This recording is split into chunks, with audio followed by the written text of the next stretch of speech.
Hello, नमस्कार। मैं S R Chaudhary आपके समक्ष उपस्थित हूँ पुनः टेंस के अपने तीसरे चैप्टर के साथ। पहले अपन ने दो चैप्टर की बात की थी। पहला चैप्टर था अपन का प्रेजेंट इनडेफिनेट टेंस, जिसे प्रेजेंट सिंपल टेंस भी कहते हैं, और दूसरी बात की थी अपन ने प्रेजेंट कंटिन्यूअस टेंस।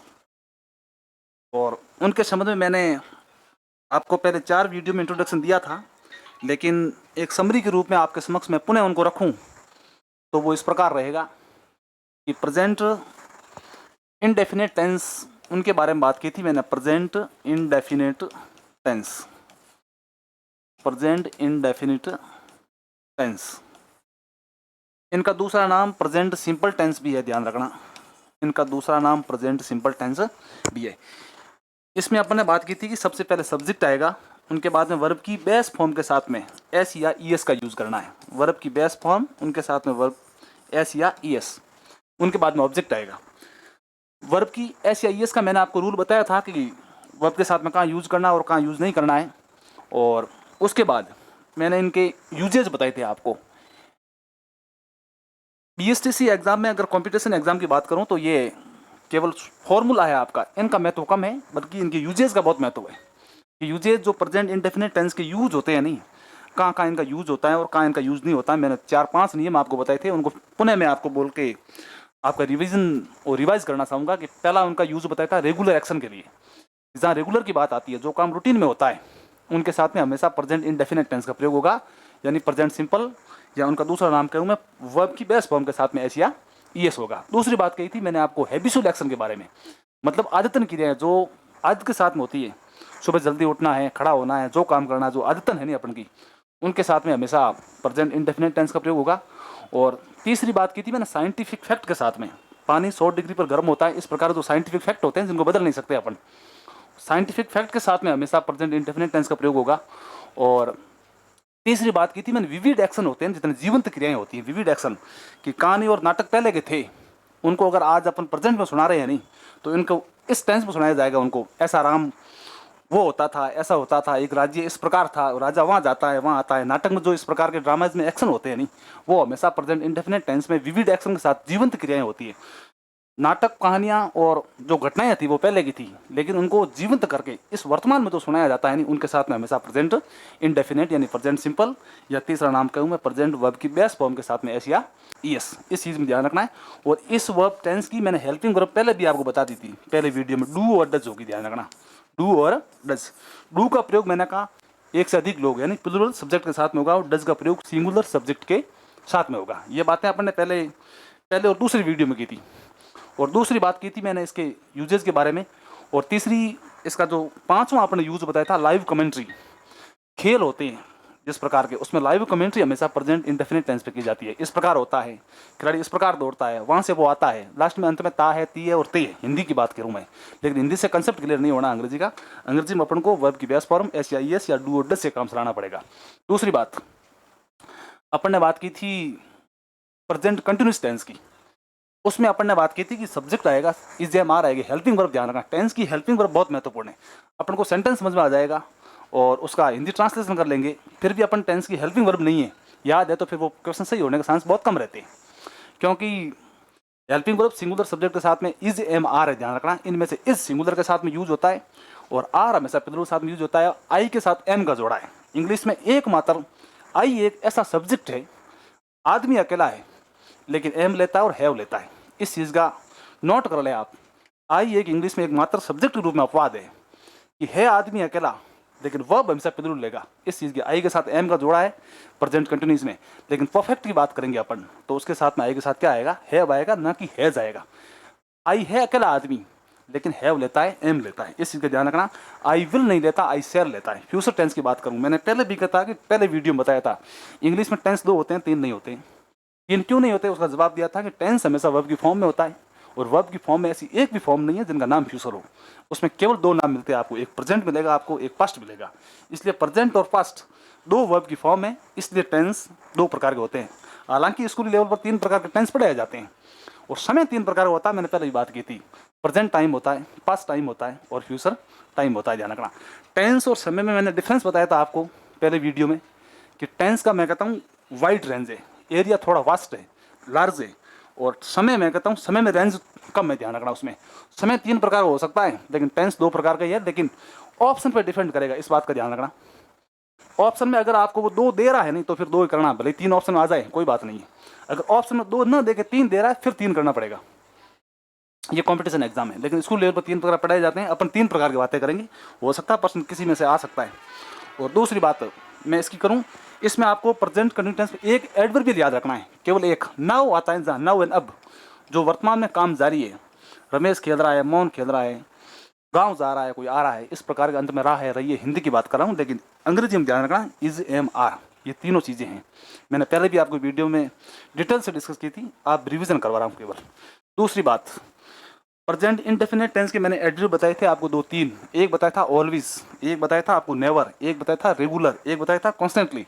ये 4 प्रकार के एडवर्ब, इनके बाद भी ये एडवर्ब आते हैं तो ये यूज करना है। फिर भी आप सेंटेंस का सेंस देखना कि सेंटेंस में आपको इस प्रकार लगता है नहीं कि अपन का ये प्रेजेंट इंडेफिनिट टेंस यूज हो सकता है, काम रेगुलर हो रहा है, एबिसुअल काम हो रहा है, साइंटिफिक फैक्ट की बातें हो रही है, विविड एक्शन की बातें हो रही है।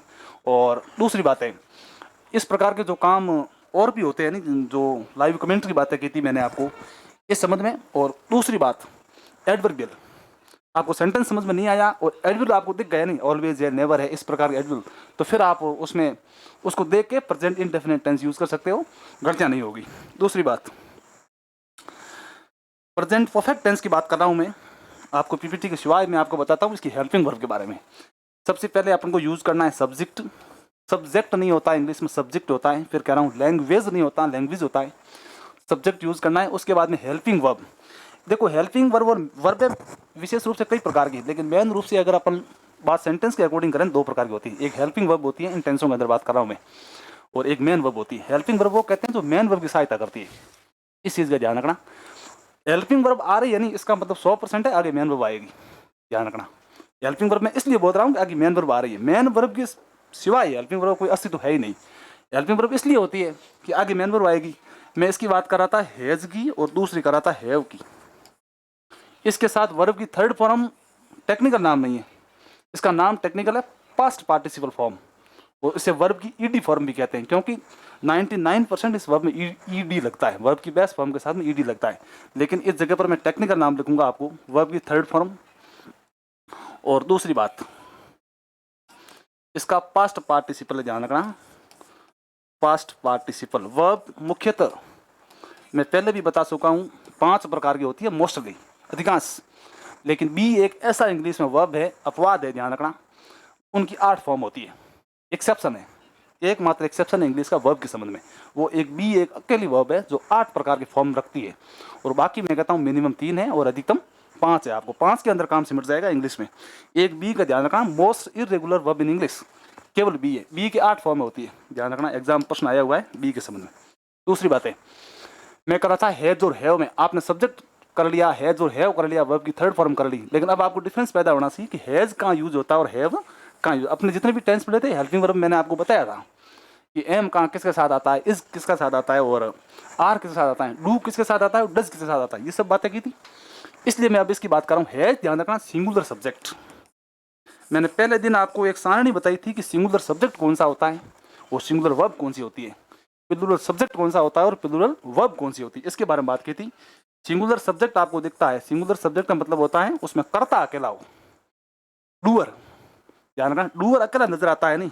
और टेंस आपको कौन सा नजर आएगा, प्रेजेंट परफेक्ट टेंस आएगा, तो आपको हैज यूज करना है। अगर डूअर कर्ता वाक्य का जो मुख्य भाग एलिमेंट होता है नहीं, वर्ब के सिवाय आपको सब्जेक्ट नजर आता है, प्लूरल सब्जेक्ट नजर आता है, और बात अगर प्रेजेंट परफेक्ट की हो तो फिर हैव यूज करना है। प्लूरल सब्जेक्ट है आपको नजर आता है, और बात अगर प्रेजेंट परफेक्ट की हो तो आपको हैव यूज करना। आई के साथ हैव का जोड़ा है। मैं पहले भी कह सकूँ वाक्य की शुरुआत में, इंग्लिश में एकमात्र ऐसा सब्जेक्ट आई है, आदमी अकेला है फिर भी एम लेता है और हैव लेता है, इस चीज को आप नोट कर लेना। दूसरी बात मैं कर रहा था, सब्जेक्ट हैज और हैव वर्ब की थर्ड फॉर्म कहूँ मैं अगर, यह प्रचलित नाम है, केवल टेक्निकल नाम नहीं है। टेक्निकल नाम इसका ध्यान रखना पास्ट पार्टिसिपल फॉर्म है, ध्यान रखना, क्योंकि वर्ब में 5 फॉर्में होती है। पहला नाम होता है वर्ब की बेस फॉर्म के साथ एस या ईएस, इसको वर्ब की बेस फॉर्म ही नाम है, ध्यान रखना, प्रेजेंट बेस फॉर्म। और दूसरा मैंने कहता हूँ प्रेजेंट आपका जो सिंपल होता है नहीं, प्रेजेंट सिंपल फॉर्म, दूसरा नाम है प्रेजेंट सिंपल। और वर्ब की सेकंड फॉर्म होती है नहीं, उसको वर्ब की सेकंड फॉर्म नहीं कहते। ये प्रचलित नाम है, ज़्यादा यूज दिया जाता है इसलिए कह रहा हूँ, लेकिन उनका नाम पास्ट फॉर्म है, उनका नाम ही पास्ट फॉर्म है। और वर्ब की अपन थर्ड फॉर्म कहते हैं नहीं, इनका टेक्निकल नाम है past participle.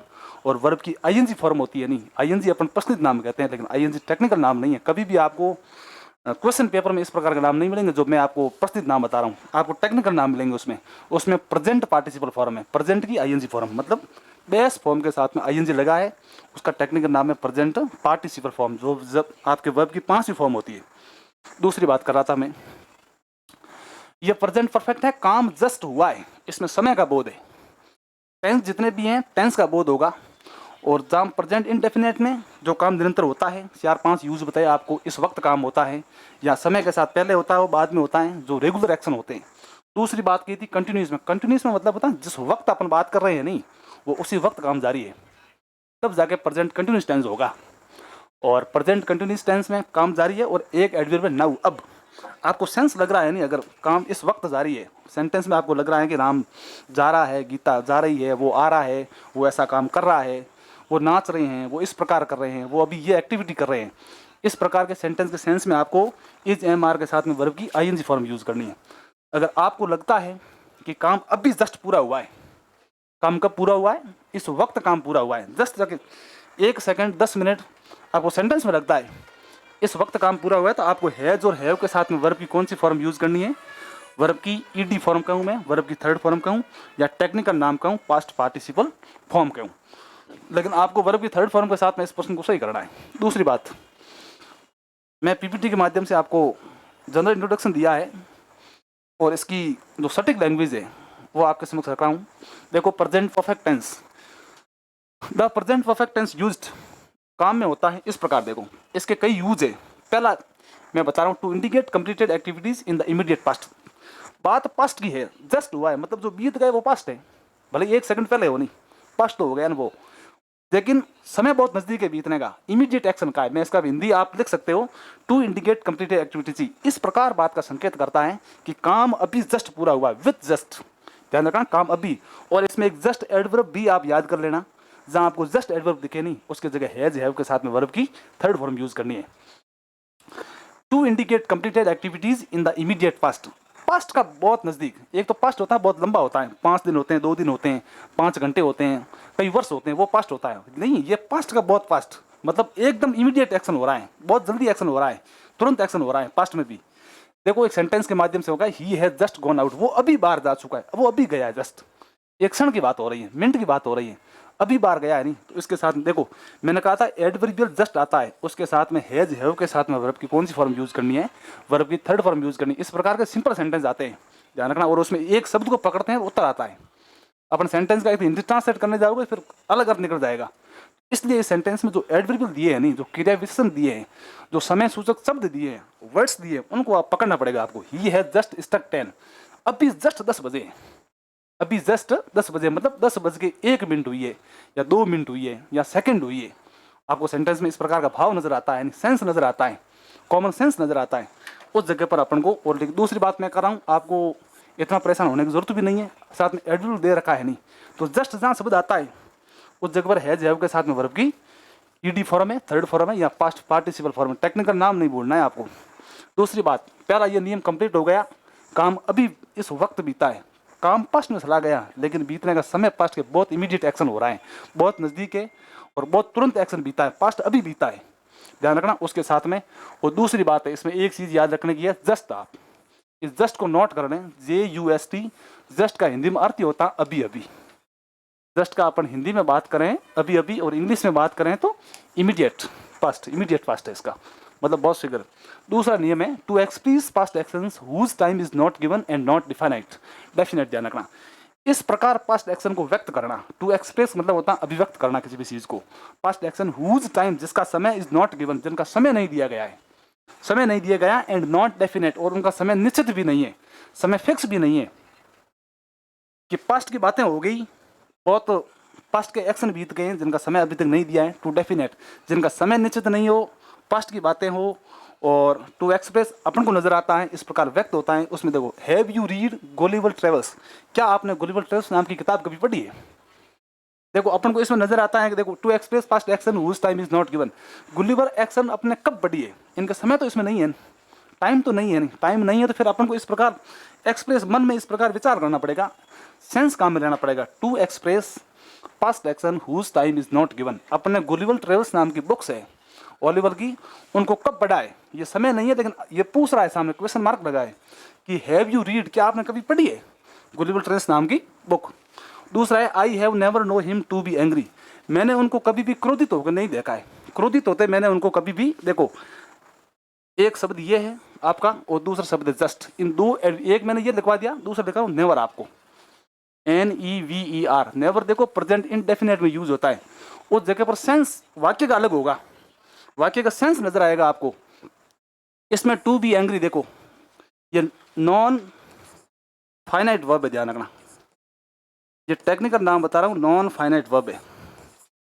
Non finite verb उसे कहते हैं जिसमें देख के अपन को टेंस का पता नहीं चलता है, टेंस इसमें नहीं बता सकते कौन सा है, देखो केवल इसके टू बी एंग्री क्रोधित होना, क्रोधित होना, इसमें टू बी एंग्री क्रोधित होना, अपन को टेंस का नाम नहीं चलता है, नहीं तो फिर उसमें यूज करना है कि आई हैव नेवर नो हिम, मैंने उसे कभी जाना ही नहीं, मैं उसे कभी जानता भी नहीं हूँ, मैंने उसको कभी क्रोधित होते देखा ही नहीं है, इस प्रकार के सेंटेंस में।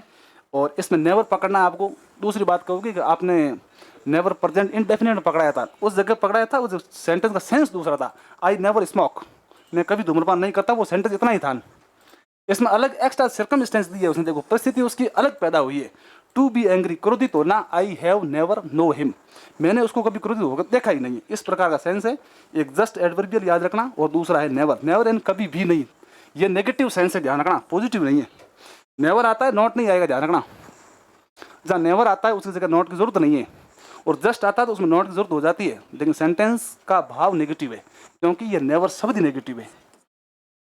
दूसरी बात, mister Hari has been to Japan, इस सेंटेंस का यूज यानी मिस्टर हरी नाम has been to Japan, Japan जाके वापस आ गए, जापान गए नहीं और जापान में है नहीं अभी, ध्यान रखना, ये सेंटेंस इसकी लैंग्वेज बहुत क्लिष्ट है। Mister Hari has been to Japan, अब जापान जाके आ गए, इसका मतलब अपन बात कर रहे हैं तो मिस्टर हरी अपन के पास नहीं है, मिस्टर हरी नाम के हैं, mister Hari has been to Japan, Japan जाके आ गए अपन के पास नहीं है, जो काम अभी जापान जाके आए यानी कुछ वक्त बीते, उसमें ध्यान रखना प्रेजेंट हैज बीन। अब आपके समझ ये आएगी, इसमें मैं कह रहा हूँ हैज और बीन, आपके गुरु जी बीन तो कोई फॉर्म नहीं सुनी आपने, तो बीन मैं कहता हूँ बी अपने सुना था, मैंने आपको पहले कही थी, बी एक इंग्लिश में ऐसी वर्ब है जिनकी 8 फॉर्म में बनती है, बाकी 5 फॉर्म होती है नॉर्मली सामान्यत, लेकिन most irregular verb in English, एक ऐसी अनियमित क्रिया अंग्रेजी में जिनका यूज कहीं भी हो जाता है, बी की 3rd फॉर्म है, आगे ऐसा टेंस आएगा उसमें अपन हैव बीन राइटिंग लिखेंगे, हैव बीन राइटिंग लिखेंगे, उस जगह पर बीन हेल्पिंग वर्ब होगी, लेकिन इस जगह पर बी ध्यान रखना बीन मेन वर्ब है, मेन वर्ब इसलिए है इनके बाद में आईएनजी नहीं है। पहला तो लॉजिक इस जगह क्लियर हो रहा है कि बीन 3rd फॉर्म क्यों है, क्यों इसलिए है, हैज हमेशा 3rd फॉर्म लेता है, पहला लॉजिक ये, आपको ऑप्शन इस प्रकार काटने हैं, अगर हैज आता है तो सीधी बात एक ही प्रकार का सेंस बनता है, या तो बीन आईएनजी लेगा या अकेला बी लेगा, इस चीज को बीन वर्ब की 3rd फॉर्म खुद है, ये कंसेप्ट क्लियर कर लेना आप, बीन अकेली वर्ब की 3rd फॉर्म खुद है। और टू जापान, अरे जापान जाके आ गया है, मतलब अभी अभी जापान जाके आए हैं, बल्कि उनकी जापान की जो यादें हैं नहीं बहुत तरव और ताज़ा है, इसलिए इस सेंस में ये सेंटेंस यूज हुआ है। इस सेंटेंस को अपन ये रेन एंड मार्टिन बुक में से हैं और ऊब के ऊब एग्जाम में आते हैं, मैं इसलिए लेके आया हूँ यहाँ के, क्योंकि ये सेंटेंस रिपीट होते हैं कई बार, ये तो हजारों बार रिपीट हुआ है, have you read Gulliver travels नाम का, कई बार रिपीट हुआ है कि क्या आपने कभी गलिवर ट्रेवल्स नाम की किताब पढ़ी है अभी, लेकिन कभी तो पढ़ी होगी, बातें मैं कहता हूँ पास्ट की है, लेकिन उसका समय निर्धारित नहीं है, मैंने गलिवर ट्रेवल्स कब पढ़ी है, मैं जापान जाके कब आया हूँ, लेकिन बातें बहुत करंट की हो रही है, बातें बहुत जस्ट और नेवर के साथ